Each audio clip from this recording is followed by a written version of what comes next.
అనగనగా ఒక అందమైన అడవి. ఆ అందమైన అడవిలో పచ్చని చెట్లు, పారుతున్న చిన్న నది మధ్య ఒక నక్క అలాగే కొంగ జీవిస్తూ ఉండేవి. అవి రెండు మంచి స్నేహితులు. నక్క చాలా తెలివైనది, కానీ దాని తెలివి ఎప్పుడూ మోసపూరితంగా ఉంటుంది.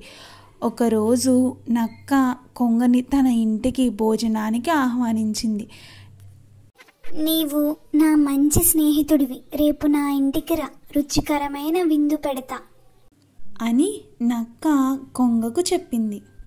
మరుసటి రోజు ఉదయమే కొంగ నక్క ఇంటికి బయలుదేరింది. రా మిత్రమా రా, నీకోసం నేను మంచి విందు తయారు చేసి అంటూ లోపలికి తీసుకెళ్ళింది.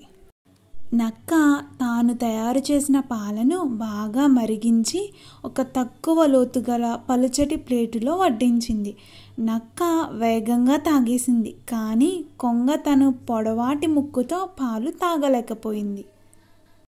కొంగ చాలా ఇబ్బంది పడింది, కానీ అహంకారంతో నక్క నవ్వుతూ, ఏం స్నేహితుడా, నచ్చలేదా నా విందు అని అంది. కొంగ సంతోషంగా నటిస్తూ, అదేం కాదు నక్క, రేపు నా ఇంటికి భోజనానికి రా అని చెప్పింది. అదే రోజు సాయంత్రం నక్క కొంగ ఇంటికి భోజనానికి వెళ్ళింది. అక్కడ పొడుగ్గా ఉన్న పాత్రలో సూప్ వడ్డించింది. ఇప్పుడు నక్క తినలేకపోయింది. నక్క చాలా ప్రయత్నించింది, ఎలాగైనా సరే ఆ సూప్ని తాగుదామని, కానీ ఆ సూప్ని తాగలేకపోయింది. ఇది ఏమిటి కొంగ, నేను ఇలా తాగలేను అని నక్క కొంగతో అంది.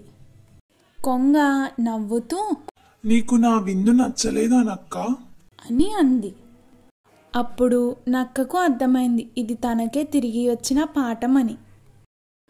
నక్క తన పొరపాటును గ్రహించి, నేను తప్పు చేశాను కొంగ, ఇకపై ఎవరినీ మోసం చేయను అని అంది.